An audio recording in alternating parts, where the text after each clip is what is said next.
আমি আমার জীবনে মানুষকে চারটে জিনিসের অনুরোধ করেছি। তার একটা বলেছি 5 ওয়াক্ত সালাত আদায় করতে হবে, আর একটা বলেছি হালাল রুজি, আর একটা বলেছি কোরআন তেলাওয়াত, আর একটা বলেছি যেখানে দুইজন বসে আছে সেখানে বসিও না। দুইজন যেখানে বসে আছে সেখানে কারো বদনাম হচ্ছে, আর তুমি ওখানে গিয়ে বলছো যে আসলে ঠিকই বলেছিস, ও আসলেই খারাপ। তো এই যে কথাটা আপনি বললেন ও আসলেই খারাপ, এখন আপনার পুরো জীবনের নেকি, হজ রোজা যা কিছু করেছেন, দান খায়রাত এক পাল্লায় দেন, আর আসলেই খারাপ এই কথাটা এক পাল্লায় দেন, দেখি কোনটা ভারী হয়। আপনার আসলেই খারাপ এই কথাটা বেশি ভারী হবে। তো দোকানে বসে আড্ডা পিটা গল্প করা এত নোংরা, জঘন্য, অসভ্য, বর্বর আচরণ আপনার ভিতরে কেন? দোকানে বসে থাকেন, ল্যাংটা বেটি ছেলে নাচে, তা আপনি কি মনে করেন আপনি ভালো? আপনার ছেলে যেটা আপনার ছেলে যেটা মদ খায়, ওকে যদি জিজ্ঞাসা করা হয় যে তোমার বাপ যে দোকানে বসে আড্ডা পিটে, এটা কেমন? তো ও বলবে হ্যাঁ এটা খারাপ। অতএব আমি আপনাকে অনুরোধ করছি, আপনার সাথে আমার অনেক কথা আছে। আমি আব্দুর রাজ্জাক বিন ইউসুফ, আপনার সাথে আমার কোনো দূরত্ব নেই। আমি আপনার ভালোবাসা বজায় রেখে আপনাকে সম্মান করেই দিন প্রচার করতে চাই। আপনার কথাতে আমি সাড়া দিতে চাই, যদিও আপনি ডাকলেই আমার আসা সহজ নয়। একদিন দুদিন করতে করতে 3, 4 থেকে 5 বছর লেগে যায় একবার উপস্থিত হতে আপনার কাছে। এতে আপনার উপরে আমার ভালোবাসার দুর্বলতা নয়। আপনাকে আমি খুব ভালোবাসি, এই কথাই ঠিক, কিন্তু আমি সময়ের সাথে মিলাতে পারি না। সম্মানিত দিনী ভাই বোন, আপনাকে আবারও অনুরোধ জানাচ্ছি, আপনি দোকানপাট থেকে উঠে এসে সামনে বসে হোক দাঁড়িয়ে হোক কথা শুনবেন। আমি আপনার জন্য এসেছি, আপনার কিছু না কিছু উপকার করবই করব ইনশাআল্লাহ। আর যারা দিনী বোনেরা আছেন, হয়তোবা অনেকে চলে গেছেন, আপনার আসা আর চলে যাওয়াটা এইভাবে আমি অপছন্দ করি। আমি বলি যে আপনি গল্প করতে করতে ঢং ঢং করে আসলেন, ঢং ঢং করে চলে গেলেন, এটা কি হলো? আপনি মহিলা মানুষ, মুখখান বন্ধ করে আসবেন, বসে থাকবেন, আর একজন যদি আপনার গায়ের উপরে পা দিয়ে চলে যায়, আপনি মুখ খুলবেন না। আপনি এখানে এসে চুপচাপ বসে থাকবেন। আপনার সাথে আমার জরুরি অনেক কথা আছে, আপনি আসলেনই বা কেন? আর এইভাবে ঢং ঢং করে আপনি চলে গেলেনই বা কেন? আপনার বাড়িতে কি কাজ আছে? দেবর ভাসুরের সাথে আসলেন, বাড়িতে টিভি আছে, শয়তানি করে করে একবারে চরিত্র ধ্বংস হয়ে গেছে। আপনি একজন মুসলিম মহিলা, আব্দুর রাজ্জাক বিন ইউসুফ আসবেন, আমরা এসেছি, ভদ্রতা বজায় রেখে চুপচাপ বসে থাকবো। আর একজন যদি আমার গায়ের উপরে পা দিয়ে চলে যায়, আমি মুখখান খুলবো না, এটা আপনার জন্য উচিত। সম্মানিত দিনী ভাই বোন, আমরা আমাদের আলোচনার প্রথম অংশে আসি, ধৈর্য কি জিনিস। আল্লাহ তাআলা আমাদের নবীকে বলছেন ফাসবির সাবরান জামিলা। মুহাম্মদ সাল্লাল্লাহু আলাইহি সাল্লাম, আপনি সুন্দর ধৈর্য ধারণ করুন। সুন্দর ধৈর্য কাকে বলে? বসেছিলাম, একটা লোক ওই মেশিনটা ঠিক করছে, আমি তার উপরে একবারে চটে হইচই করে কিছু বলে ফেলে দিলাম। তারপরে বললাম যে যাক, যা বলেছি বলেছি, আর বলবো না, ধৈর্য ধারণ করি। যাক বলেছি বলেছি, আর বলবো না, ধৈর্য ধারণ করি। এটা কি ধৈর্য? যখনই কোনো সমস্যা আসবে তখনই একটু থামতে হবে যে সমস্যাটার ফলাফল কি। আসলেই কি এই ছেলেটা মেশিন নিয়ে দাঁড়িয়েই থাকবে, না কোনো সময় বসবে? তাহলে কি আমার বক্তব্য শোনার মতো সুবিধা আজকে হবে না? নাকি একটু দেখি ধৈর্য কি জিনিস। ধৈর্য কি ঘোড়ার ডিম? চরিত্র পরিবর্তন করতে হবে। পরিস্থিতি দেখলেই কথা বলতে হবে না, বলে যে তার ধৈর্য নেই। তুমি খুব ভালোভাবে জানো আমি আব্দুর রাজ্জাক বিন ইউসুফ 90 সাল থেকে নিয়ে এখন পর্যন্ত কারো বিরুদ্ধে একটা বাক্য আমি বলা প্রয়োজন মনে করিনি। তো ও কি আমাকে কিছু বলে না, ও তো আমাকে ধুয়ে ছেড়ে দেয়। এক সময় যখন ও গালি দেয়, গালি দিতে দিতে দিতে যখন তার মোবাইলে টাকা শেষ হয় না কি, তখন আমি আবার পাল্টা রিং দিয়ে বলি, ভাইজান হয়তো আপনার টাকা শেষ হয়ে গেছে, আপনার মনে হয় আরো কিছু গালি বাকি ছিল, যা ছিল আপনি তা দিয়ে নিতে পারেন, আমি এই জন্য আপনাকে রিং দিলাম। আপনি যেভাবে গালি দেন আমি আপনার গালির উত্তর দেব না। যখন সিলেট কোর্টের ওসি, ফেন্সিগঞ্জের ওসি আমাকে বলছেন, জনাব সিগনেচার করেন, মামলা তো আমি চালাবো, তখন আমি বলছি, জনাব ওসি সাহেব, আমি মানুষের বিরুদ্ধে মামলা করি না, আমি করব না। আমি যদি মামলা করি তাহলে আমি মানুষ হিসেবে মামলা চালাচ্ছি, আমি মানুষ। আর এই মামলা যদি আল্লাহ চালাই তাহলে সে আল্লাহ হিসেবে সেটা দেখবে, উনি সর্বশক্তিমান। আমি তার কি প্রতিকার করতে পারি, ও পারে না। কেন এসে আমার গাড়ি ভাঙচুর করবে? আমি কি তাকে গালি দিয়েছি? তার জমির পাশে আমার জমি, গন্ডগোল আছে। তার দোকানের পাশে আমার দোকান, তার সাথে আমার গন্ডগোল আছে। কোনোদিন তার সাথে আমার দুই কথা হয়েছে? সে আমার গাড়ি ভাঙচুর করবে কেন? আমি মামলা করে আমি প্রতিবাদী হয়ে দাঁড়াবো, ও পারে না? ও তো পারে, ও দেখো ঠেকা বাঁধলে তার বাঁধক, আমি কেন? একটা সাধারণ মানুষ, ও সর্বশক্তিমান, সবকিছু করতে পারে। আমি কারো বিচার করি না। আমার জীবনে 90 সাল থেকে নিয়ে এখন পর্যন্ত আমি কোনোদিন কোনো মাযহাবকে নিয়ে কথা বলিনি।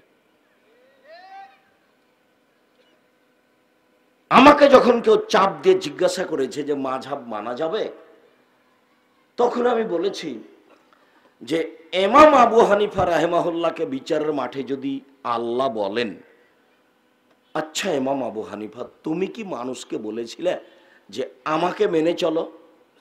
তো উনি যদি বিচারের মাঠে বলেন, না না না না আমি বলিনি, তখন আপনার কি হবে? আমি এটা উত্তর দিয়েছি। আমি মাযহাব মানা যাবে কি যাবে না এ উত্তর দিতে যাইনি, কেননা ও তো আমার কথা মানবে না। আমি দীর্ঘ 34 বছরে কারো বিরুদ্ধে কোনো কথা বলা প্রয়োজন মনে করিনি। আর আমি কারো গালির উত্তর দিতে যাইনি। আপনার যা মনে লাগে মন ভরে গালি দিয়ে নেন। ইউটিউবে তো আপনি আমাকে ধুয়ে ছেড়ে দেন মাঝে মধ্যে, আমি খুব ভালো জানি। আমি যদিও ইউটিউব দেখতে জানি না, মোবাইল রিং হলে আমি অন করতে পারি, আপনার নামটা আমি সেভ করতে পারি না। তো মানুষে যেটুকু বলে আমি সেটুকু শুনি। সম্মানিত দিনী ভাই বোন, ধৈর্য নিয়ে বেঁচে থাকার চেষ্টা করেন। দল নির্বাচন করে পশু হয়ে আর একজনকে কিছু বলে অপমান করে জেল হাজতে দিয়ে দুদিন বেঁচে থেকে কোনো লাভ নাই। ফেরাউন ডুবে গেছে, শেষ ফলাফল ধ্বংস। মিথ্যে মামলা দিয়ে আর একজনকে বসিয়ে দিলেন, জেলে দিয়ে দিলেন, ফলাফল কি? দিন শেষে আপনার কি ফল হতে পারে? একদিন দেখেছিলেন বয়স আপনার 40, আজকে দেখলেন বয়স আপনার 60, তারপরে দেখলেন একদিন জানাজা। আপনি কি মনে করছেন যে মামলাতে জয়ী হয়ে গেছেন সেজন্য বিচারের মাঠে জয়ী হবেন? বিচারের মাঠ লোক দিয়ে চলে না, বিচারের মাঠ টাকা দিয়ে চলবে না, বিচারের মাঠ মাঠই। ক্ষমতা দেখিয়ে, দলীয় দাপট দেখিয়ে, অর্থ সম্পদ দেখিয়ে, কাউকে খাটো করে দুই একদিন বেঁচে থাকার চেষ্টা করিয়েন না, ভুল হিসাব। সম্মানিত দিনী ভাই বোন, মনে রাখবেন ভালোভাবে, ধৈর্যের দাম আছে। আল্লাহ তাআলা বলছেন, দেখেন তো, অসবির আলা মা ইয়াকুলুন, মুহাম্মদ সাল্লাল্লাহু আলাইহি সাল্লাম, ওরা যা বলে তার উপরে আপনি ধৈর্য ধারণ করুন। এ কথা আল্লাহ বলছেন আমাদের নবীকে। ওরা কি বলে? এ ভণ্ড নবী, এ বলছে আল্লাহ একজন। ছি ছি ছি ছি, আল্লাহ একজন? আল্লাহ 360 জন। একে কুকুর লাগিয়ে দে, একে হত্যা কর, একে জেলখানায় বন্দি করে দে। তার চাচিরাই বলছে, তার চাচারা বলছে, তার বংশের লোকেরা বলছে ওকে পিটা, ওকে পিটা, কুকুর লাগিয়ে দে, ওকে ঢেল মার। ও বলছে আল্লাহ একজন। আরে এতগুলি মাহবুদকে একজন করে দিল, এ তো আশ্চর্য ব্যাপার। আল্লাহ তো 360 জন, ও কি বলছে একজন। তাই নাকি সপ্তম আকাশের উপরে থাকেন। ছি ছি ছি ছি ছি ছি ছি, এটা কথা হলো? ওকে পিটা, কুকুর লাগিয়ে দে। ও পাগল হয়েছে, ও পাগল হয়েছে। একজন কবিরাজ এসে বলছে, আচ্ছা আপনাদের এখানে মোহাম্মদ ওই লোকটা পাগল হয়ে গেছে, ওকে জিনে ধরেছে, ওকে ওপরিতে ধরেছে। আমি জিন ধরা ভালো করতে পারি। ও কোথায়? ওই যে পাগলটা, ওই যে। তো জেমাত গিয়ে বলছে, সবাই বলছে আপনি পাগল হয়েছেন, তো আমি পাগলামি ভালো করতে পারি, জিন ধরলে ছাড়িয়ে দিতে পারি, তা আমি কি এ কাজ করব? তখন আল্লাহ রসুল কথা বললে হাম পড়তেন। তখন আল্লাহ রসুল বলছেন, ইন্নাল হামদালিল্লাহ নাহমাদুহু ওয়া নাস্তাইনুহু মান ইয়াহদিহিল্লাহু ফালা মুদিল্লা লাহু ওয়া মান ইউযলিল ফালা হাদিয়া লাহু ওয়া আশহাদু আল্লা ইলাহা ইল্লাল্লাহ ওয়া আশহাদু আন্না মুহাম্মাদান আবদুহু ওয়া রাসূলুহু। এখন আল্লাহর নবী কথা বলবেন, তাই সূচনাতে এই আল্লাহর প্রশংসা করলেন। তো এখন কবিরাজ বলছে আপনার কথা বলা লাগবে না, ইকরা মারাতান উখরা, আপনি যেটা বললেন সেটা আবার বলেন তো, সেটা কি? তো আমাদের নবী আবার পড়লেন। তখনও বলছে, কত গণকের কথা শুনলাম, এরকম কোনোদিন শুনিনি। কত কবির কথা শুনলাম, এরকম কোনোদিন শুনিনি। আশহাদু আল্লা ইলাহা ইল্লাল্লাহ ওয়া আশহাদু আন্না মুহাম্মাদার রাসূলুল্লাহ, আমি সাক্ষ্য দিচ্ছি আল্লাহ ছাড়া কোনো মাবুদ নেই, আমি সাক্ষ্য দিচ্ছি মুহাম্মদ আল্লাহর রাসূল। কবিরাজ মুসলমান হয়ে গেল। কবিরাজ পাগলামি ভালো করতে এসেছে কার? আমাদের নবী মুহাম্মদ সাল্লাল্লাহু আলাইহি ওয়াসাল্লামের। আমার কথা এটা নয়, মানুষেরা যে তাকে পাগল বলছে, কুকুর লাগিয়ে দিতে বলছে, তো ওর শক্তি নাই, ও ঠেকাতে পারে না। না ঠেকিয়ে পাল্টা বলছে মোহাম্মদ সাল্লাল্লাহু আলাইহি ওয়াসাল্লাম আপনি একটু ধৈর্য ধারণ করেন, ওরা যা বলছে বলুক, আপনি একটু ধৈর্য ধারণ করেন। মুহাম্মদকে ধৈর্য ধারণ করতে বলছেন পৃথিবীর সবচেয়ে দামি মানুষ, পৃথিবীর সবচেয়ে দামি মানুষ। এত বড় দামি মানুষ পৃথিবীর ইতিহাসে কেউ জন্ম নেয়নি। জান্নাতের গেটে বড় অক্ষরে লেখা আছে, যিনি সর্বপ্রথমে জান্নাতে প্রবেশ করবেন তিনি হলেন মুহাম্মদ সাল্লাল্লাহু আলাইহি সাল্লাম। যেদিন বিচারের মাঠে কেউ কথা বলতে পারবে না, সেদিন একক পার্সোনাল মর্যাদায় কথা বলবেন মুহাম্মদ সাল্লাল্লাহু আলাইহি সাল্লাম। তাকে আল্লাহ পাল্টা বলছেন আপনি ধৈর্য ধারণ করুন, ওরা যা বলছে তার উপরে আপনি ধৈর্য ধারণ করুন। কেন? ঠেকা বেঁধেছে, ওরা কি টিপে দিতে পারে না? টিপে দিয়ে হবে না, কি করতে হবে? ধৈর্যের পরিচয় দিতে হবে। বউ কি যে বলেছে, বউয়ের পিছনে আপনি লেগে গেলেন, আপনার মুখখান কেন অত খারাপ? যখনই আমি বলি যে মহিলারা যদি 4টা কাজ করে তো জান্নাতে সরাসরি চলে যাবে, জান্নাতের সব দরজা খোলা। 1 5 ওয়াক্ত সালাত, 2 রমজান মাসের রোজা সেম, 3 স্বামীকে মেনে চলা, তিতে লাগলেও মিঠা লাগলেও, 4 জেনায় লিপ্ত না হওয়া, তাহলে জান্নাতের সব দরজা খোলা। তখন কিছু কিছু দিনী বোনেরা বলে, আব্দুর রাজ্জাক সাহেব আপনি তো এই কথা বলেন, প্রায় দিনই বলেন, আপনার এই কথা আমাদের মুখস্থ আছে যে স্বামীকে মেনে চলতে হবে তিতে লাগলেও মিঠা লাগলেও, কিন্তু তার মুখের ভাষা যে খুবই খারাপ, তাকে যে মেনে নিতেই পারি না। হ্যাঁ, আপনি আমার দিনী বোন, আপনার সাথে আমি একমত, কিন্তু আমারও কিছু করার নেই। আল্লাহ নবী এইভাবে বলতে লাগলেন। একদিন বুখারী মুসলিমের হাদিস, আল্লাহর নবী ঈদের মাঠে গেলেন, ঈদের মাঠে গিয়ে পুরুষের সামনে কথা বললেন, তারপর মহিলাদের সামনে আসলেন, এসে বলছেন ইয়া মাশারা নিসা তাসাদ্দাকনা, মহিলারা শোনো, তোমরা দান করো, আমি তোমাদেরকে অধিকাংশই দেখি জাহান্নামী। জাহান্নাম বলতে নারী আর নারী, জাহান্নামের অধিকাংশ মানুষই নারী। তো মদিনার মহিলা তো ওরা কথা বলতে পারে। একজন বলছে দাঁড়িয়ে, বেমা কেন আমরা জাহান্নামে বেশি যাব কেন? তখন আল্লাহ রাসূল উত্তরে যেটা বললেন সেটা আবার এটাই বললেন, তারা স্বামীকে মেনে চলে না। বলেন তো আমি এখন কি করতে পারি? তারা স্বামীকে মেনে চলে না। আল্লাহ রাসূল উত্তরে এটা বললেন, আর বললেন যে ওরা বেশি বেশি অভিশাপ করে। মাত্র দুইটা কারণ উল্লেখ করেছে।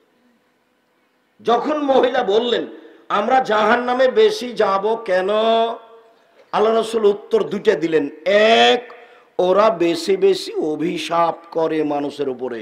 দুই, ওরা স্বামীকে মেনে চলে না। আবার দেখেন, যখন আল্লাহ রাসূল বললেন যে খায়রুন নিসায়ে, সবচেয়ে ভালো মহিলা, সবচেয়ে ভালো মানে সরাসরি জান্নাতে যাবে, ওরা কারা? এক, স্বামীর সাথে কথা বললে হাসি মুখে বলে। দুই, স্বামী আদেশ করলে পালন করে।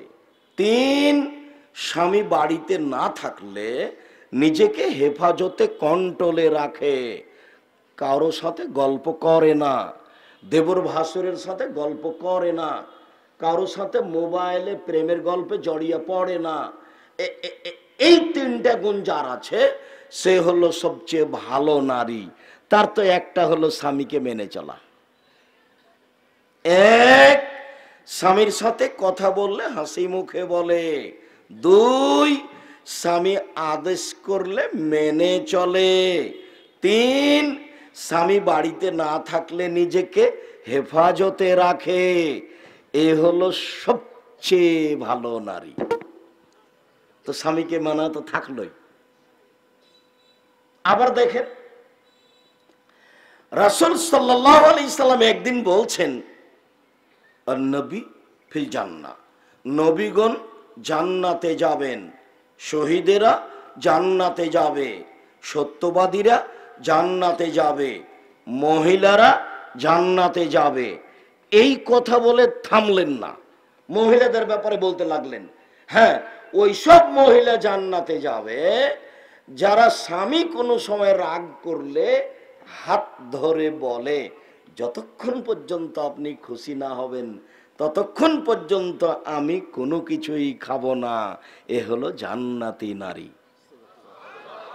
তো শেষ বাক্যটা কি আসলো?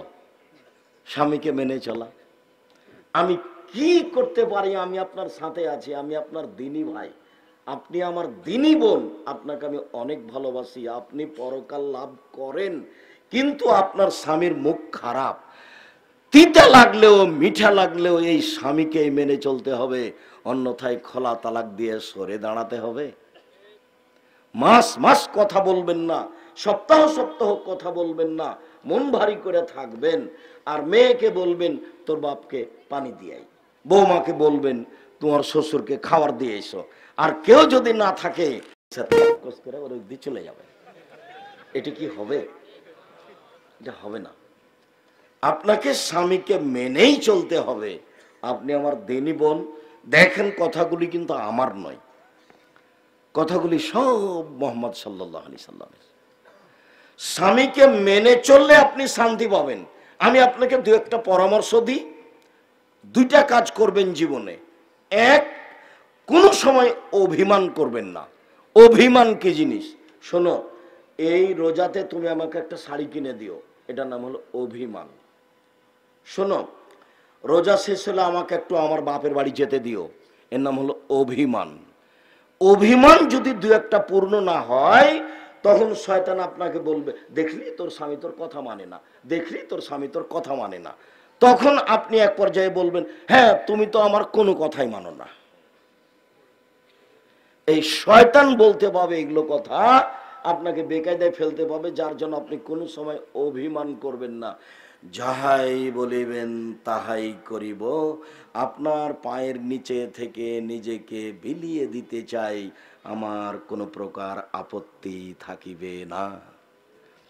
কাপড় মোটা হলেও কিছু বলিব না, কাপড় চিকন হলেও কিছু বলিব না, আপনি যাহাতেই খুশি আমিও তাহাতেই খুশি, আমার পক্ষ থেকে কোনো প্রকার আপত্তি অভিমান থাকিবে না।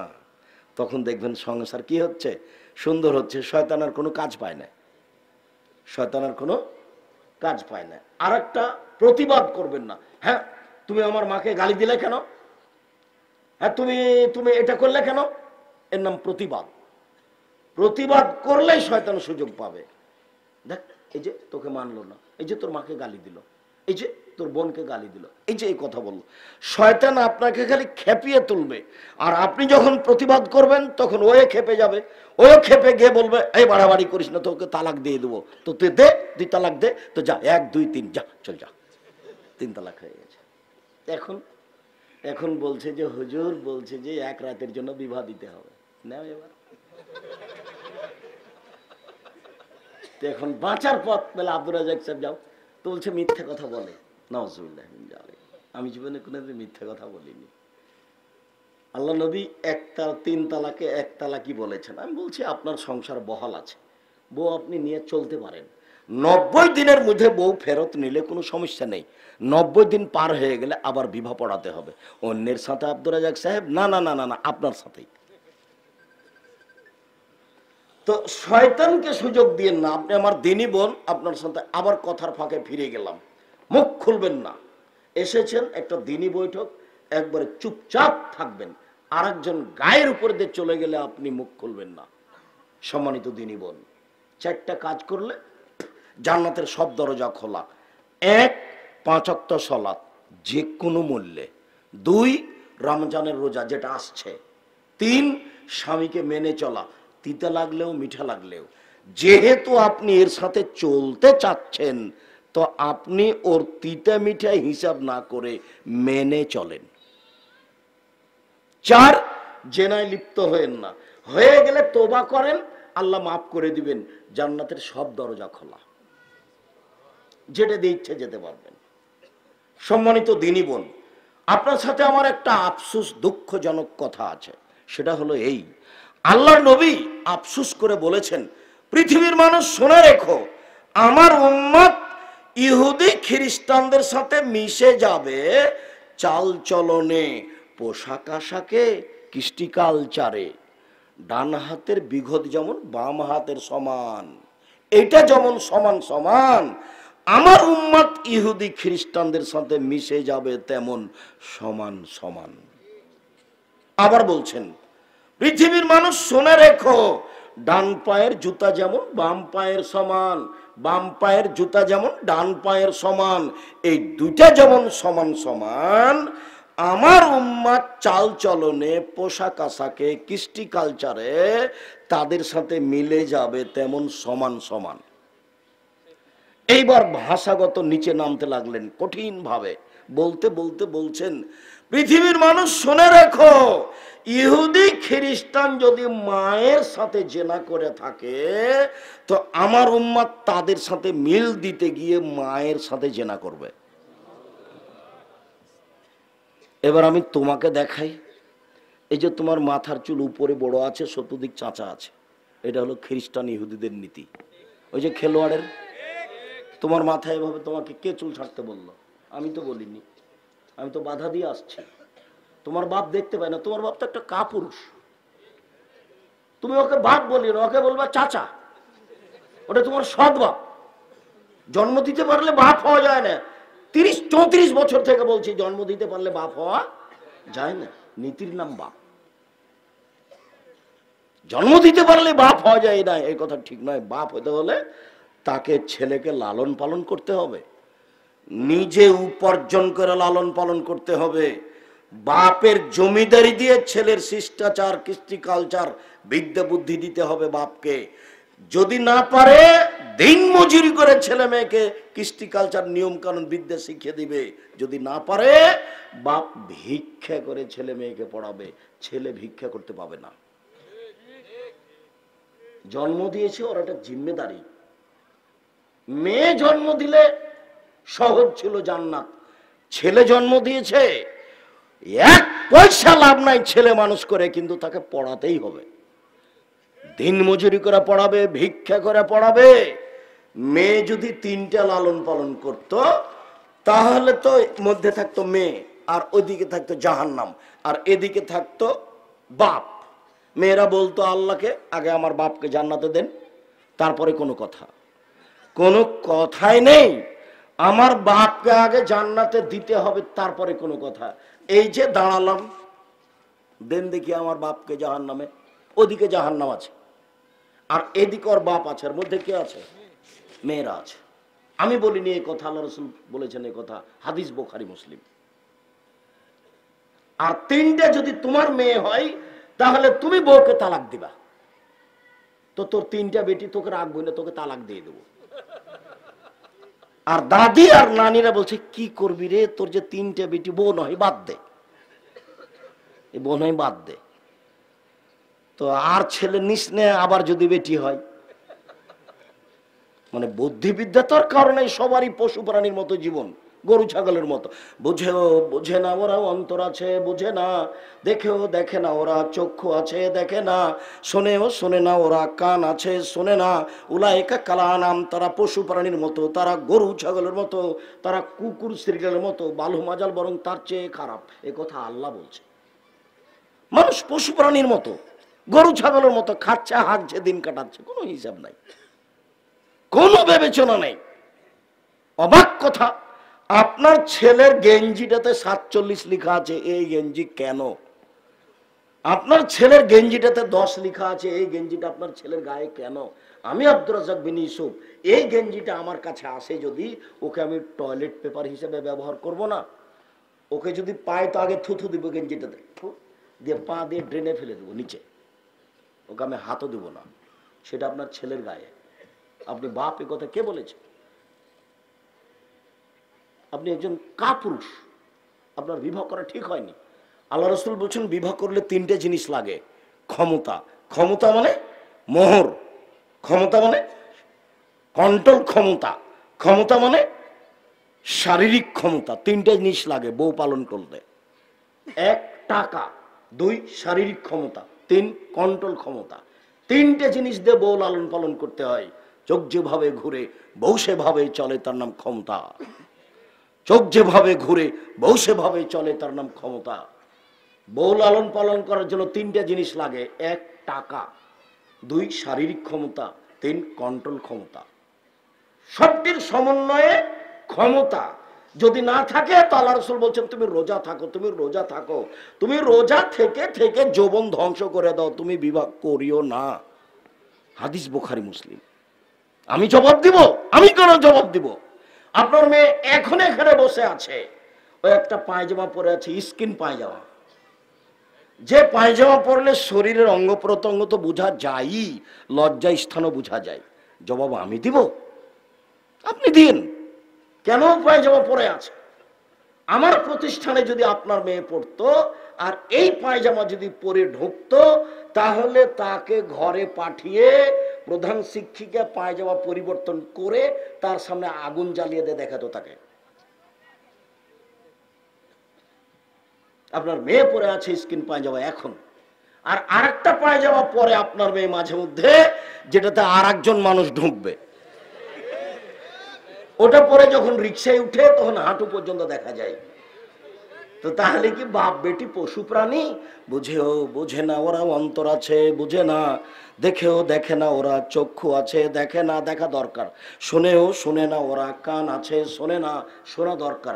উলাইকা কালানাম, তারা পশু প্রাণীর মতো, তারা গরু ছাগলের মতো, তারা কুকুর শ্রীগালের মতো, বালহম বাজাল তার চেয়ে খারাপ। আমি এ কথা বলিনি, এ কথা আল্লাহ তাআলা বলছে। এই ছেলে, এই মেয়ে শোনো, তোমার নখটা বড়, তোমার নখে নেইল পালিশ আছে। ইহুদি খ্রিস্টানদের পতিতালয়ের মেয়েদের বৈশিষ্ট্য হচ্ছে নখে নেইল পালিশ দেওয়া, নখ বড় রাখা।